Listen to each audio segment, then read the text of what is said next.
Hello and welcome along to part 6 of this FM21 story, The Head Coach with me, Daniel, a director of football challenge combined with a journeyman, and we are back to finish our first league season today, but it might not be the end. And remarkably, I'm saying this because we are in contention for the playoffs.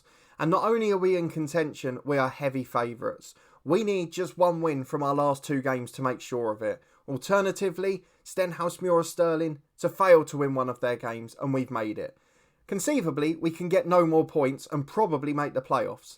As it happens, we're playing 9th place Annan Athletic at home and possibly 8th place Elgin away. So there is no chance that we can throw this away. Surely. So it looks like it might not be the end of the season after all. I have no idea how the playoffs work if we get to them because I didn't think I'd have to learn. And of course at the top we don't know who's going to be first and second yet because Queen's Park and Edinburgh City are separated by just 4 points. So it looks likely that Queen's Park have edged the title race, but both sides have been faltering heavily towards the end.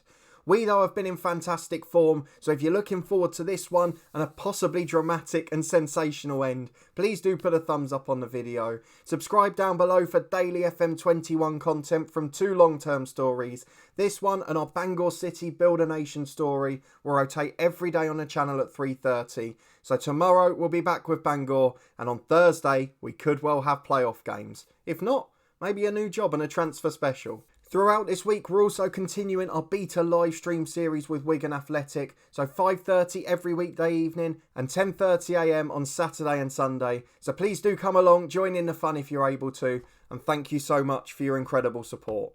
But let's go and crack on with these 2 games. We've got a quick bit of the schedule to look at. We're going to have a look on the transfer screen just in case of any news.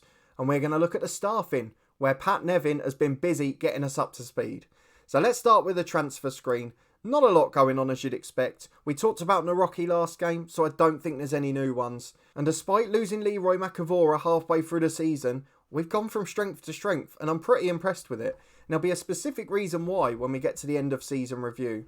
We've got our mentoring groups working well, everything off the pitch is good. So let's have a look at the staff that are now contributing to the club. Pat Nevin desperately trying to fill these positions. They're not great staff, but they're giving us a bit more depth. We finally have an assistant manager, a rock to lie on, somebody to give us a little bit of advice, someone to bounce ideas off at least. That man is Mark Miller. He's joined us, the 33-year-old, following retirement from East Stirling. He's had a 10-year career in the Scottish leagues as a player, and he is now our number 2. A decent judgment for this level, not the worst tactical knowledge, and an okay personality. So we've got him here for next season as well. I'm really happy to have him on board. And the other one that I don't think we've mentioned yet is Willie Dempster, who is a new physio. Not particularly good, not particularly pretty, but he'll do the job. So welcome to the club, and finally a second member of that team, and one that's tied down for next year as well. But let's have a look at the schedule to see how we've got into this ridiculous position. And you were with me for Albion and Stirling, and since then we've won 3 games on the spin, and that's exactly why we're there. We beat Stenhousemuir, who are just below us in 5th place. Matty Todd getting the winner there, and we were time wasting right towards the end. It was fantastic. And in Edinburgh City, we came back. I've got to show you the actual result for this one, just so you can see where the goals came from. We got pegged back to 3-3 in the 75th minute. Edinburgh City really got on top then, and in the 92nd minute, James Rose, we'd actually gone to time wasting to hold on to the point, and then Rose got one on the break. It was incredible. And in a 2-1 victory away at Cowdenbeath, we were so solid defensively, and Mark Malley got another brace. One of the top scorers in the division at just 16 years of age. He has been sensational. He's just behind Peters there. He's the 4th top scorer. And for a first season in senior football, that is a pretty remarkable achievement. But there's still 2 games to go. There's still a job to be done. And we've got a chance by beating Annan Athletic to guarantee a playoff place. Don't forget we were expected to finish bottom. Even with the signings from Pat Nevin, we were expected to be in the battle down there. And now we're potentially in the promotion battle. It is an incredible achievement, and no matter what happens from here, we have got a lot to be proud of. So let's have a look at the 11 we've gone for today. We're being advised to replace McCormick with Martin Scott, which I really don't understand. There's better options even on the bench, and there's nothing wrong with McCormick, so he's staying in. Matty Todd, not quite in peak condition. High risk of injury, heavy match load, 3 in the last 14 days, and an above average injury susceptibility. So the question here is, do we trust ourselves to beat Annan without him? Or do we want for the next game to ensure he's fit? I just don't know. We can miss him for 2 weeks, but if he's out for a month, that's everything blown. So I'm going to take the gamble. Michael Payton will come in and break the streak for our best 11. And we're going to hope we don't live to regret this. Into the game we go. One change from our regular 11. It's Bannon in goal, Woodcock, Cinnamon the fullbacks with Banner and Sturrock at centre half. Payton and Cusick on the wings, Barron and McCormick in centre midfield. And Malley alongside Rose up front. Arguably a better partnership than Macavora was before. So let's get into it. Let me know what you think will happen. Surely we can't bottle it from here. And even if we do, surely the others can't all win. Here are the lineups then. Not many familiar names in the Annan Athletic side. Grant Adam in goal I recognise. And there's a couple of others that have done well against us earlier in the season. But let's pump the fist, get the lads to go out and impress us. And again, no reaction whatsoever. Is it nerves or is it just a poor performance? Mark Malley up front with Rose. We need magic from them. Let's get into the first half, go positive and see if they can produce. Early on, it's not what we wanted to see. An Annan highlight here coming forward, though Woodcock wins it back and clears downfield. Doesn't get very far though, and Annan are able to pump forward. Long ball up, which McCormick clears to Cusick. On the left-hand side, we know he's out of contract in the summer. It looks like he's going elsewhere, so he won't be with us after this. And he loses the ball as well. Not the best end for him. Flanagan wins it. McCormick misses his challenge. Ferguson Williams 1-2 with Flanagan. Brilliant run from the Annan player. And a better save from Bannon in goal. It was incredible keeping. A brilliant save. And it's a corner kick to defend. It's been a good 5 minutes. Flanagan puts it in. Anderson heads over. And we survive. But it's not good early signs for us. Are the nerves getting to the team? They're very young. You couldn't really blame them. 25 gone. I've dropped back to balance because we haven't had a shot yet in this game as Bannon picks up another one from a header. We've not had a shot. We've had less possession. We've not really had any chances either. And that's something that worries me. But the long ball over finds Rose. It's a brilliant first touch. He beats his defender. And James Rose, the January signing. Just a kid basically. And he has single-handedly dragged us into this game. We lead Annan Athletic 1-0. We're back up to third. And there is nothing that has happened in this game to suggest that we deserve that whatsoever. But we've now got a chance to get on the front foot, to really grow in confidence. But it's Annan Athletic who clear downfield. Sturrock wins the challenge though to Payton. The one change from that normal team and it's through to Malley. Malley's 1-on-1, but the defender gets back with a fantastic block. And we'll have to settle for a throw-in by the corner flag. 10 to the break, we lead 1-0. And this is going to be a very tense finish because Annan have a corner into the back post, which Barron heads away. Falls for Moxon 25 yards out. Tried his luck. He saw his name in lights. Thankfully, it didn't match the technique that followed. Half time, we hang on for 1-0. We were awful for 25 minutes, but we've really come back into this. And you could argue we just about deserve it. I'd probably say it's an even game. So what we're going to do, we're going to point the finger. We're going to say we're capable of better. And again, there's no reaction. It's not often these boys don't react to me. So I'm a bit worried that perhaps, just perhaps, they've lost a little bit of confidence. They've lost a bit of focus. And they're a little bit nervy in this one. As again, we're seeing Annan coming forward down the right. Anderson plays a 1-2 with O'Neill. He tries to cut inside to Anderson. Another one. Ferguson Williams holds up for Hunter. Back to Anderson in midfield. Through ball to Hunter. Into Moxon. It's a brilliant effort just wide. I was already prepared to say goal there. I'm not quite sure how he missed it, but we'll take it. An hour gone, we still somehow lead. Just 20 minutes to go. I'm starting to think of subs because there's a few physical problems out here. Payton's not had the best game. I'm sure Todd can do 20 minutes. McCormick's tired. Barron will switch with him and Kieran Inglis on as a deep lying playmaker. We're getting caught out by that midfield a bit, so I'm hoping that will help. Mark Malley's not had the best game, but he's normally very strong for us. And again, Cusick's struggling. Barron's tired. Sturrock's tired. I think we've got to save the last sub. I'd like to change the right back because Cinnamon's been poor. But we're not going to do it. We haven't got the bottle just yet. We're saving a sub with 20 to go. If we cling on for 1-0, a playoff spot is ours, regardless of what happens elsewhere.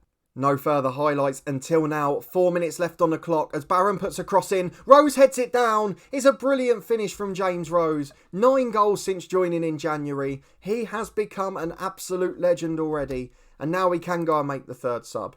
Cusick is knackered on the left, not playing that well. We'll bring on Coop and he can be an inverted winger, which he prefers. But we are done now. 2-0 up. And surely we can't throw this away.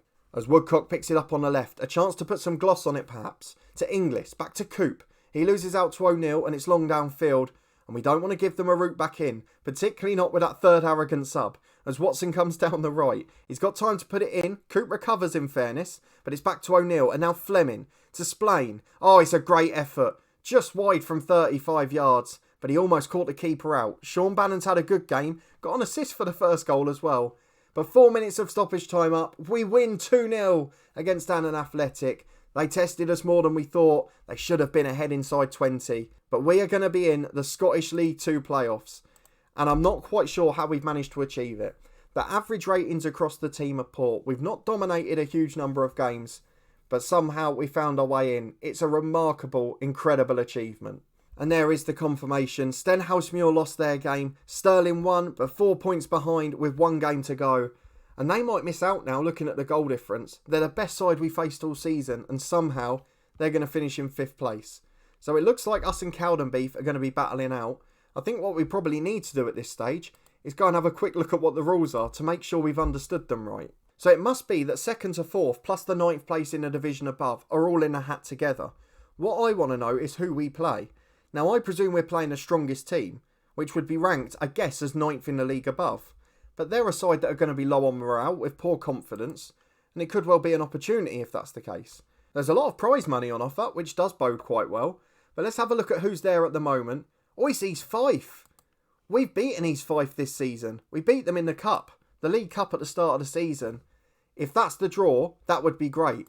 So what we've actually got to do now is try and finish 4th. If we finish 3rd, arguably, we get the harder tie. That's my understanding of it anyway. Let me know in the comments if I'm wrong. I'm sure we'll find out after the next game. And as we go and praise Kyle Banner for his defensive work, let's skip ahead to face Elgin City. A formality now, but will it be 3rd or 4th? We are back for the final game of the League 2 season against Elgin City. We know we've got playoff football to come, but it's whether we're in 3rd or 4th and what the implications of that are. Looking at 4th though, Cowdenbeath head to Edinburgh City. So there's arguably a very slim chance of them getting a win. Though Edinburgh have got nothing to play for, will they be resting people for the playoffs? They've also got to worry about Stirling Albion. A slim chance, but away at Stranraer they could get the result. And although goal difference is against them, you've seen stranger things in football. So let's go and get into it. We're going to stick with the same squad. I don't really want to have any difficulties with players. I don't want there to be a lack of match fitness. I'm not worried if it's 3 or 4 days' time. Let's get the strongest 11 out. We have got an injury to Connor Coop. He strained his hamstring, so he's going to be out for the rest of the season, I'm afraid. In will come McIntosh on the bench. Todd's back in for Peyton on the right wing, so we're back to our strongest 11. The other 10 remain exactly the same. So let's go and face Elgin and see if we can finish the current league season on a high. So there's the Elgin team. Don't recognise much of it apart from Ewan Spark. That's the only name that rings a bell. But that's not really relevant today. For us, it's whether we're going to finish 3rd or 4th. And we're in control of our own destiny here. So we'll keep an eye on what's happening down at Edinburgh City. We'll keep an eye on how they're getting on, the visitors Cowdenbeath. And we need to know what the implications are. As McCormick puts the ball in early, Spark heads away and Dodds will get there. And Elgin are countering at pace. I have not seen this speed for some time. I was checking to make sure we hadn't turned the pace up. Is that Dodds that quick? It's into the box. It's 1-0. There's a spanner in the works. We did not expect to have that early on. 1-0 to Elgin City, and we're in a spot of bother. 25 gone. Cowdenbeath are ahead at Edinburgh City. So as it stands, we drop to 4th. Now, if we've guessed right, I would suggest that's a good thing if we end up against East Fife. But I don't know if that's the case. I'm completely guessing. The rules weren't that clear, and Edinburgh City have turned it around. They are 2-1 up in quick time, and that means we're back up to 3rd. So we might be able to lose and not have to worry. I'm going to point the finger. I'm just going to say we didn't have much desire there. We've got a few of them wound up. Again, Cinnamon at right back's been poor. I've got to be worried about that.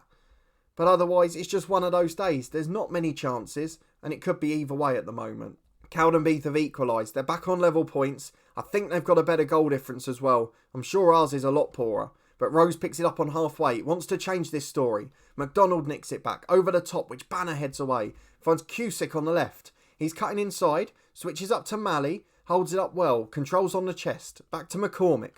To Barron, the playmaker. Wide to Cusick on the left. Got acres of space. It's a wonderful delivery. It beats everyone. It curves perfectly into that corridor of uncertainty. And Mark Malley running onto it. A composed finish. And his 20th goal of the season in all competitions. Back into 3rd place as both teams are now drawing. And we'll think about changes in a moment. But what a delivery. And we've got a throw on the left-hand side with Woodcock. We will make subs after this. As he picks it up again with the 1-2. Ball in towards the keeper who claims. No repeat of the Cammy Bell antics for Queen's Park. And unfortunately, no chance for us to take the lead. He's taking his time back here. Are Elgin happy with a point? They give it away to McCormick and Todd can come forward. Had a week off, so should be in form. It's a lovely through ball to Mark Malley. And it's a good block by the centre-half for Elgin. As Malley picks it up again into Rose. Loses out in the air, but it's only as far as Barron. He goes wide to Cusick. Can he repeat his antics? Into the box, the cross is blocked. Ewan Spark will clear away. And it's 15 more to go. Let's make some changes. We are going to replace Connor Barron, who's had an average game. And we want to protect, really. So Inglis on for him. He'll stay as an advanced forward, though. Todd will be replaced by Payton, the best crosser of the ball in the team. And Kyle Banner's been poor at the back. So we're going to bring on Bollum for him. A bit of an unusual 3 changes by ours. It's normally the same 3 or 4. But not on this occasion. 15 minutes left. Can we nick a winner? Or will Edinburgh City get the result? As McBeath heads through to the keeper, Bannon can start again. Is this the one? We've got Cusick, who's absolutely knackered. I didn't notice that. And he's got the ball out on the left here. Can he keep possession? He does for Inglis, the sub. Through ball to Rose. Was he offside? The flag's not gone up, so he's keeping possession. Back to Cusick, into Malley. And it's the same combination. All right, Rose was involved, but it's the Cusick delivery on a plate for Mark Malley. And we lead 2-1 at Elgin City. And surely that wraps up 3rd place. He's absolutely knackered. Have we got more than 3 subs? Have I been going the whole season making 3 subs? And now we've got 5? Oh, I don't believe it. The whole season we've been doing that. Every single game. Who can I bring on? I don't think there's any options, to be honest. I'm just checking. Oh, there's been 5 subs all season. We have been wasting 2 substitutes every single game. Well, at least we know for the playoffs. That is possibly the worst thing I've ever done. There you go. Should have read the rule book earlier, eh? Into McEwen. Now we know why there's 9 subs, because you need to use more of them. As East has it on the left, we've got more pressing problems. McBeath shot saved by Bannon. It was a good header and he made a meal of it. But he kept it out. That is all that matters. I'm going to replace Rose up top. And it looks like Inglis has got a knock as well. But I'm not taking him off. I'm going to replace Rose with Martin Scott. Bit of experience for the last couple of minutes. And we'll make a time-wasting one in stoppage time if we need to. 5 minutes added on. Morrison goes long downfield. Up towards Bollen, who heads away. On a yellow to sub. Payton through to Malley. He's on a hat-trick, but I think he's a bit wide here. Delivers in though. Tried to be unselfish. And is cleared downfield. Elgin have left 4 up. And they've got a chance here. McVeigh, down the right-hand side. Beats the left back of ours. And in straight at Bannon. It was a poor shot. And we are very grateful that it was. McCormick is absolutely out on his feet. Cusick out on his feet. Inglis injured. I don't know who we can bring on. There's nobody there bar Ross Brown. What can he do? He's not made an appearance all season and he's going to come on now when we're trying to wrap up 3rd place. He is a ball-winning midfielder. So McCormick off and on comes Ross Brown for his first minutes of action this season. 3 minutes of stoppage time to go. Let's go old school. We are going to time waste our backsides off. You all know I'm very good at that, particularly if you've been on the channel a while. So let's go and get back into it. We're going to keep that line high up front just in case. Don't want to get into a position where we're too deep on the pitch. And we want to have that threat on the break. So 3 minutes to go. Can we hold on? Cowdenbeath being held still by the looks of it. And there is the full-time whistle. After learning we could have made 5 subs, we do for the final time. And we're going to tell the lads we're pleased. Because we have wrapped up 3rd place with Brechin City. I'm not quite sure how. We do not have the strongest squad by any stretch. We finished 4 clear of Cowdenbeath, who lose in the end. We didn't even get that update. And Queen's Park hold on despite a draw at the top of the league. Stirling Albion miss out, they're in 5th place. So let's go through and find out how these playoffs work. So as it turns out, I did get the format right. And I'm wishing we'd finished 4th and got East Fife. Because Edinburgh City are the better side of the 2. I can promise you that having played them. But we did beat them last time 4-3, as lucky as it was. The second issue is it's on Tuesday night. So no real rest period. There's a 2-legged tie. So it's going to be a bit of a tough one for the lads. We've also got Kieran Inglis out. He will definitely miss the first leg. And Cowdenbeath get the easier draw against East Fife. 62,000 does not go amiss because that takes us back into positive numbers financially and well into the 60s as well. That is good stuff. But that's when we're going to be back. A 2-legged tie this week. Edinburgh City the opponents. I highly doubt we'll get through, but I'm just happy to be here. A wonderful achievement for Brechin City. And that is what we've got to look forward to as a result. So if you did enjoy this episode, that remarkable achievement, and 2 fantastic wins as well, please do put a thumbs up on the video, subscribe to the channel and turn that notification bell on for daily alerts of FM21 content from this story and from the head coach as well. And you'll get alerts every time we start our live streams with Wigan Athletic for the beta. That will continue tonight at 5:30. So thank you again for your incredible support. You can catch up with the podcast I'm part of in the eye above and all of the other series if you've missed any of the action. But thank you for watching as always, and I'll see you next time for the playoff semi-final. You didn't think I'd be saying that at the start, did you?